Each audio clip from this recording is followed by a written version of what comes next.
Hello guys, तो चलो कैसे हैं आप लोग? सब सही? आगे बढ़ रहे हैं हम लोग। नेक्स्ट देखो, यहाँ पे हम लोग क्रॉस ए क्रॉस बी के बारे में बात किए थे। वीडियो 1 घंटे के देरी पे आती है, इसलिए दिक्कत नहीं होना चाहिए इसको कंटिन्यू करने में। ठीक है, हम लोगों ने पहले ही बात किया है कि येलो बॉडीड और वाइट आइड, फिर दूसरा बात क्या था, ब्राउन बॉडीड और रेड आइड, है ना। ये दोनों कैरेक्टर्स जो थे ये बहुत ज़्यादा लिंक्ड थे, इसीलिए हमें जो रिकॉम्बिनेंट टाइप है वो 1.3% दिखाई देता है। लेकिन जब हम लोग ने इसी वाइट आइड या फिर रेड आइड को मिनिएचर विंग्स के साथ देखा, दो अलग अलग कैरेक्टर्स हैं, ठीक है ना, दो अलग अलग कैरेक्टर्स हैं, हम लोग जब देख रहे हैं कि उनके बीच का डिस्टेंस ज़्यादा है, इसी कारण से हमें लिंकेज कम देखने को मिलता है। इसीलिए रिकॉम्बिनेशन जब क्रॉसिंग ओवर होता है तो रिकॉम्बिनेंट बनने के चांसेस बढ़ जाते हैं। ये सारी बातें हम लोग ने पहले की हैं। अब चलो, इस चीज को समझने के लिए हम लोग एक देखो, अब यहाँ पे देखो, यहाँ पे क्या हो रहा है कि ये हमारे पास मिल रहा है येलो व्हाइट। येलो व्हाइट देखो, ये जो है गोल सा दिख रहा है ना, ये गोल क्या है, ये क्या है, ये है सेंट्रोमेयर। और ये एक्चुअली ये एक्रोसेंट्रिक क्रोमोसोम टाइप मुझे तो दिखाई दे रहा है, ठीक है ना। फिर दूसरी बात क्या, ये आपको पूरा क्रोमोसोम यहाँ पे दिखाई दे रहा है, और फिर यहाँ पे हमें क्रोमोसोम दिखाई दे रहा है। फिर हमें यहाँ पे पेरेंट F1 जनरेशन है, गैमेट्स मिल रहा है, फिर मिलेंगे और फिर यहाँ पे मिल करके बनाएंगे पेरेंटल रिकॉम्बिनेंट टाइप। तो यहाँ पे देखो, जब यहाँ पे बहुत ज़्यादा करीब जब रहते हैं ना वो, तो उनका सेपरेशन होना बहुत ज़्यादा मुश्किल होता है। इससे पेरेंटल टाइप जो होते हैं, पेरेंटल मतलब कि इसी की तरह दिखने वाले जो बच्चे होते हैं ज़्यादा होते हैं, लेकिन जो अलग ढंग के होते हैं अपने पेरेंट्स से वो बहुत कम होते हैं, 1.3% होते हैं। लेकिन जब वो डिस्टेंस बढ़ जाती है ना, यानी लिंकेज जो होती है घट जाती है, इसीलिए इनके अलग होने के चांसेस बढ़ जाते हैं। अलग क्यों होते हैं? क्योंकि जब भी क्रॉसिंग ओवर होगा तो ये दोनों कट के इधर से उधर चले जाएंगे। लेकिन अगर ये कटते हैं तो ये दोनों एक ही तरफ रह सकते, एक ही साथ रह जाएंगे ना। देखो, अलग अलग हुए ही नहीं, लेकिन यहाँ पे हम लोग यहाँ से काटे, यहाँ से काटे, कहीं से भी काट दें, ये दोनों का अलग अलग होना पॉसिबल है, हमेशा से पॉसिबल रहेगा। इसीलिए हमें यहाँ पे रिकॉम्बिनेशन टाइप ज़्यादा अच्छे से मिलते हैं। एक हम लोग एनालॉगी लेते हैं इसके लिए समझने के लिए। मान लो टेबल के आगे मैं यहाँ पे खड़ा हूँ और आपने मेरी आंखों में पट्टी बांध दिया है। यहाँ पे एक रस्सी रखी हुई है, होप्स आपको रस्सी की तरह दिखाई दे रहा होगा ये, ठीक है। यहाँ पे एक रस्सी रखी हुई है और मेरे हाथ में क्या है ना, मेरे हाथ में कह सकते हो कुल्हाड़ी या फिर ब्लेड है, कुछ कह सकते हो, ठीक है, वो है। और मैं यहाँ पे खड़ा हूँ, ठीक है ना, मैं यहाँ पे खड़ा हूँ ब्लेड लेकर के, और आप लोग मुझे देख रहे हैं।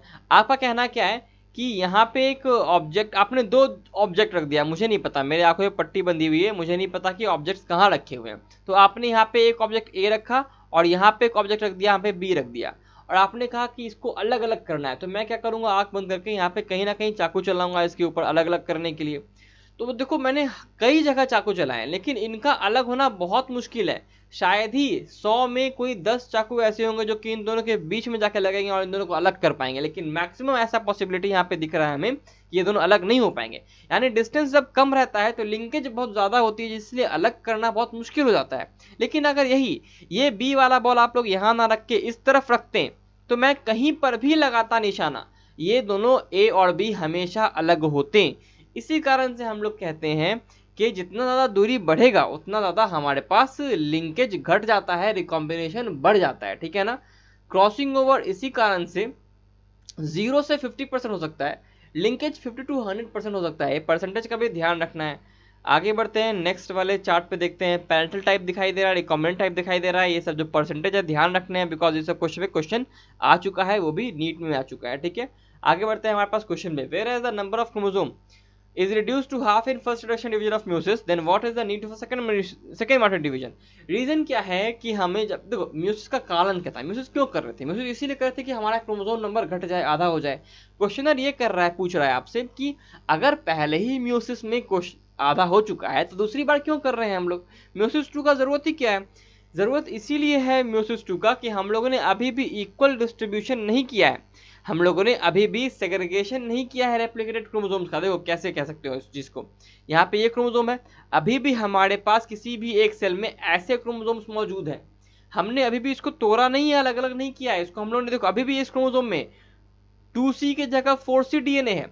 एक क्रोमोसोम के अंदर 2C डीएनए अगर हो सकता है तो इसके अंदर 4C डीएनए हमें दिखाई दे रहा है, जो कि नहीं होना चाहिए, ठीक है ना।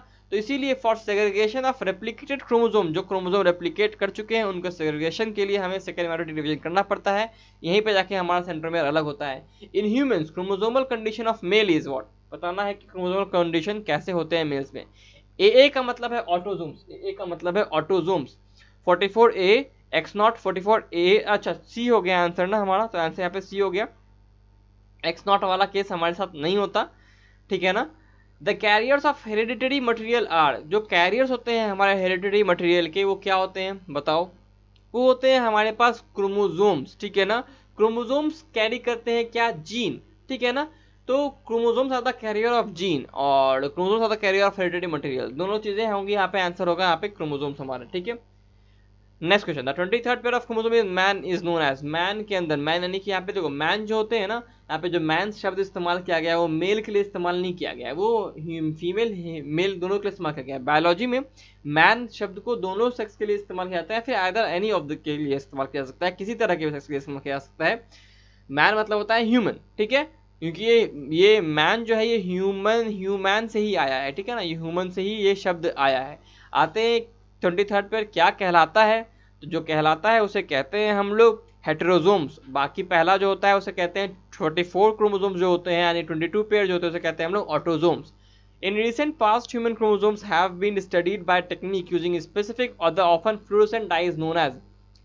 रिसेंटली हम लोग ह्यूमन क्रोमोसोम को फ्लोरोसेंट डाइज से स्टेन करके देखने लगे हैं, मतलब कि ऐसे डाइज जो कि लाइट के रिफ्लेक्ट करते हैं, फिर कह सकते हो कि वो लाइट उनसे निकलता हुआ दिखाई देता है। जब हम लोग लाइट उसके ऊपर डालते हैं ना तो लगता है कि वो जल रहे हैं, वो अपने अंदर से लाइट निकालते हुए दिखाई देते हैं। तो फ्लोरोसेंट डाइज से करते हैं। इसे कहते क्या है हम लोग, इसे कहते क्या, ये बताना है। इसे कहते हैं हम लोग बैंडिंग टेक्निक, और बैंडिंग पैटर्न हम लोगों ने देखा है पहले ही कई वीडियो में, मैंने सारा डायग्राम दिखाया है। The chromosome as a thread like structure nucleus first described by, chromosomes को थ्रेड लाइक स्ट्रक्चर सबसे पहले किसने डिस्क्राइब किया था न्यूक्लियस के अंदर, ये बताना है। इसको स्ट्रॉसबर्गर ने डिस्क्राइब किया था। Strasburger was a scientist who describe chromosomes as a thread like structure in nucleus, ठीक है ना। The function of chromosomes of carrying genetic information from one cell generation to another performed by, देखो जो function है chromosome का जो कि genetic material carry करता है एक सेल के जनरेशन से तो अदर सेल के जनरेशन में, वो जो फंक्शन होता है क्रोमोसोम का जेनेटिक मटेरियल कैरी करने का, ये कौन कैरी करता है? ये जो इन्फॉर्मेशन जो होता है जेनेटिक मटेरियल के अंदर, जेनेटिक इन्फॉर्मेशन जो होता है इसे कैरी कौन करता है बताना है। इजी क्वेश्चन, डीएनए कैरी करता है। DNA is the carrier of our genetic material, simple सा बात है। The chromosomes which determine the somatic characters are called, जो क्रोमोसोम्स जो कि हमें सोमैटिक कैरेक्टर्स देते हैं, देखो सेक्सुअल कैरेक्टर्स आते हैं हेटेरोसोम के कारण या फिर सेक्स क्रोमोसोम के कारण। आपको यहाँ पे एक चीज देखना चाहिए, अगर दो ऑप्शन सेम दिखाई दे रहे हैं, ये दोनों का मतलब एक ही है, तो ये दोनों तो आंसर होने नहीं वाला, नन ऑफ दी अबव होने नहीं वाला, आंसर होने वाला है answer autosomes is the answer. Next question देख रहे हैं, द लिंकेज मैप, देखो क्वेश्चन आ गया ना, आया कि नहीं आया क्वेश्चन, यहाँ से देखो सीबीएसई पीएमडी का क्वेश्चन है, बोल रहा है the linkage map of x chromosome. देखो हम लोगों ने बात किया है पिछले वीडियो में, हम लोगों ने पहले बताया है कि जो हमारे टीएच मॉर्गन साहब थे उन्होंने ड्रोसोफिला के एक्स क्रोमोसोम पे वो लिंकेज देखा था। Fruit fly 66 units with yellow body gene and at one end bobbed hair gene at the other end, that combination frequency between two genes Y and B should be. देखो क्या बोल रहा है कि हमारे पास एक एक्स क्रोमोसोम है जिसमें हमारे पास 66 यूनिट्स हैं, यानी कि 66 बच्चे हैं ड्रोसोफिला के, जिनके पास येलो बॉडी जीन है एक एंड पे और दूसरा एंड पे बॉब्ड हेयर है जीन एट द, यानी कि एक क्रोमोसोम है तो एक यहाँ पे इस तरफ आपके पास एक येलो जीन है और यहाँ पे बॉब्ड वाला हेयर का जीन है। तो जो रिकॉम्बिनेशन फ्रीक्वेंसी होगा वो कितना होना चाहिए, वो कितना होना चाहिए ये पूछ रहा है आपसे आंसर में। तो आंसर होना चाहिए जो रिकॉम्बिनेशन फ्रीक्वेंसी होना चाहिए, देखो 5.5% तब होगा जब ये ज्यादातर पैरेंटल टाइप दिखा देगा। पैरेंटल टाइप तब दिखाई देगा जब इसमें लिंकेज बहुत ज्यादा होगा, यानी बहुत करीब होना चाहिए। यहाँ पे हमको दिख रहा है कि बहुत ज्यादा दूर है, लिंकेज बहुत कम है, रिकॉम्बिनेशन ज्यादा होगा, इसका मतलब 66% के आसपास दिखना चाहिए। 100 और 50 होने नहीं वाला, बिकॉज 50 जो होगा परफेक्टली हो जाएगा, वो चीज़ हम लोग दिखता नहीं हमें। 100% कभी लिंक नहीं होने वाला ये, ठीक है, कभी भी 100% रिकॉम्बिनेशन नहीं होने वाला, कुछ ना कुछ तो पैरेंटल टाइप हमें देखने को मिलेंगे ही। तो इसीलिए हम लोग आंसर मोस्ट अप्रोप्रिएट मान रहे हैं 66 को। Last question, chromosome number of for a species is fixed. यार क्रोमोसोम नंबर किसी भी एक स्पीसीज के लिए फिक्स होता है, क्रोमोसोम नंबर अगर बढ़ेगा घटेगा ना तो स्पीसीज ही बदल जाएगी, इसीलिए इस क्वेश्चन का आंसर हो जाएगा ए। और यही चीज को कांस्टेंट रखने के लिए रिप्रोडक्टिव आइसोलेशन का बात कहा गया था अंसमेयर के द्वारा, जो कि एक स्पीसीज के फॉर्मेशन को बताता भी है। तो इससे हमारा वीडियो खत्म होता है, अगले वीडियो में मिलेंगे, तब तक till then study smart, work hard and stay healthy guys please.